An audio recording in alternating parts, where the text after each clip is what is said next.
তৃণমূল কংগ্রেসের প্রতিষ্ঠা দিবস উপলক্ষে বীরভূমের নানুরের বাসাপাড়া এলাকায় মিলন মেলা অনুষ্ঠিত হয়। প্রতি বছর নানুর এলাকার মানুষ তাকিয়ে থাকে এই মিলন মেলাকে কেন্দ্র করে। নানুরের বাসাপাড়ায় যে জায়গায় মিলন মেলা অনুষ্ঠিত হবে সেই জায়গা অর্থাৎ সেই মিলন মেলার মাঠ এবং কোন জায়গায় কিভাবে দোকানগুলি বসবে সেই সব জায়গা পরিদর্শন করলেন বীরভূম জেলা পরিষদের সভাধিপতি কাজল শেখ। এই মিলন মেলা থেকে জেলা সভাধিপতি কাজল শেখকে যে উপহার তুলে দেওয়া হয় সেটা পুরো বীরভূম জেলা জুড়ে সারা ফেলে দেওয়ার মতো। এবছর মিলন মেলায় কি উপহার দেওয়া হবে জেলা সভাধিপতি কাজল শেখকে সেদিকেই তাকিয়ে রয়েছে রাজনৈতিক মহল। আগামী 1 জানুয়ারি 2026 তৃণমূল কংগ্রেসের প্রতিষ্ঠা দিবস উপলক্ষে নানুরের বাসাপাড়ায় মিলন মেলার শুভ উদ্বোধন হবে। মেলা উদ্বোধনের আগে মেলার মাঠ পরিদর্শন, একই সাথে কোন কোন বিষয়গুলি মেলাতে থাকা প্রয়োজন সেই বিষয়গুলি নিয়েও আলোচনা করা হয় মেলা কর্তৃপক্ষ এবং প্রশাসনের সঙ্গে, এমনটাই জানান জেলা সভাধিপতি কাজল শেখ। জাতি, ধর্ম, বর্ণ নির্বিশেষে প্রত্যেক মানুষ এই মিলন মেলায় অংশগ্রহণ করে। একই সাথে এই মেলাকে কেন্দ্র করে এলাকার অর্থনৈতিক পরিকাঠামো কিছুটা বৃদ্ধি পায়, এমনটাই মত জেলা সভাধিপতি কাজল শেখের। শান্তিনিকেতন পৌষ মেলা শুরু হলো, ঠিক তখনই বাসাপাড়ার মেলা শুরু হবে। কতদূর প্রস্তুতি এবং কি আয়োজন রাখা হয়েছে এবারে? দেখুন, এই মেলাটা অ্যাকচুয়ালি আমাদের 1998 সালে বাংলার বাঘিনী, বাংলার মা, মামাটি মানুষের নেত্রী মাননীয় মমতা বন্দ্যোপাধ্যায়ের নেতৃত্বে 1 জানুয়ারি তৃণমূল কংগ্রেস দলের প্রতিষ্ঠা হয়েছে। সেই প্রতিষ্ঠা লগ্নে সারা বাংলার প্রত্যেকটি ব্লকে যারা মামাটি মানুষের সৈনিক আছে তারা ওই দিনটাকে উদযাপন করবে। সেই হিসাবেই নানুর বিধানসভার ধূপসারা অঞ্চলের এই বাসাপাড়া সংলগ্ন এরিয়ায় একটা মিলন মেলার আয়োজন হয়ে থাকে ওই তৃণমূল কংগ্রেসের প্রতিষ্ঠা দিবস বা প্রতিষ্ঠা লগ্ন দিনটাকে ধরেই।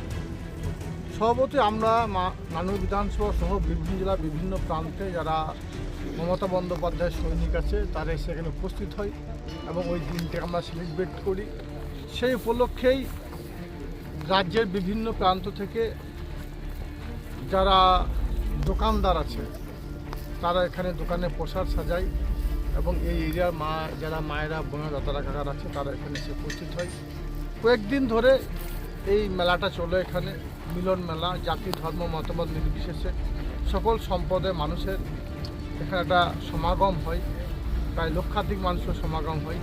তাই আজকে প্রশাসনের যারা কর্তা ব্যক্তি আছেন প্লাস মামাটি মানুষের সৈনিক যারা আছেন সকলে মিলিতভাবে সংঘবদ্ধভাবে মাঠ থেকে পদক্ষেপ করলাম এবং কি বিষয়ের প্রয়োজন আছে, কোন কোন বিষয়গুলো আমাদের লক্ষ্য রাখা প্রয়োজন, যাতে এখানে যারা আসবে তাদের কোনো দিক দিয়ে কোনো রকম ব্যাঘাত সৃষ্টি না হয়, সেটা লক্ষ্য রাখার জন্যই অগ্রিম আমরা এই মাঠটাকে ভিজিট করলাম এবং ফায়ার থেকে শুরু করে ইলেকট্রিক পরিষেবা থেকে শুরু করে পানীয় জল থেকে শুরু করে টয়লেট থেকে শুরু করে সব রকম পরিষেবা মানুষকে দেওয়া হবে। তাই আপনাদের মাধ্যমে সারা বীরভূমবাসীকে জানাচ্ছি, আসুন মমতাময়ী মা মমতা বন্দ্যোপাধ্যায়, বাংলার বাঘিনী, মামাটি মানুষের নেত্রী, তিনি যে তৃণমূল কংগ্রেস দলটা প্রতিষ্ঠা করেছে 1998 সালে 5 জানুয়ারি, সেই দিনটাকে আমরা সকলে মিলিতভাবে সংঘবদ্ধভাবে সেলিব্রেট করি। কদিন ধরে অনুষ্ঠান রাখা হয়েছে এবং কাদের অনুষ্ঠানে?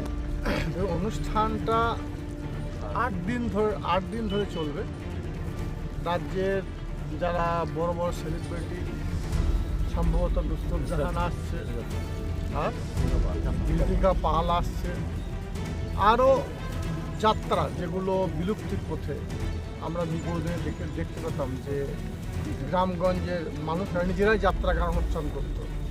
তো সেই একের পর এক যাত্রা গান আছে, বিভিন্ন ধরনের সাংস্কৃতিক অনুষ্ঠান টালি সাজানো আছে মানুষের জন্য, মানুষের মনোরঞ্জনের জন্য, বাউল গান আছে, আরও বিভিন্ন ধরনের সাংস্কৃতিক অনুষ্ঠান টালি আমরা সাজিয়েছি এই বাসাপাড়া মিলন মেলা কমিটির পক্ষ থেকে।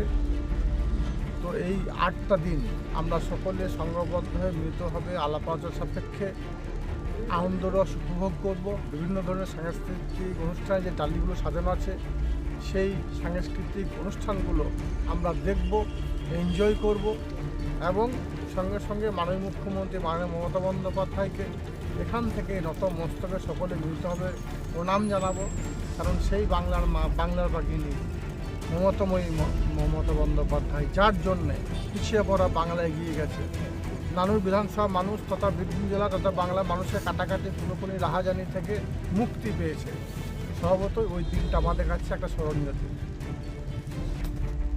নানুর থেকে ইকবাল হোসেনের রিপোর্ট, রূপসী বাংলা মিডিয়া।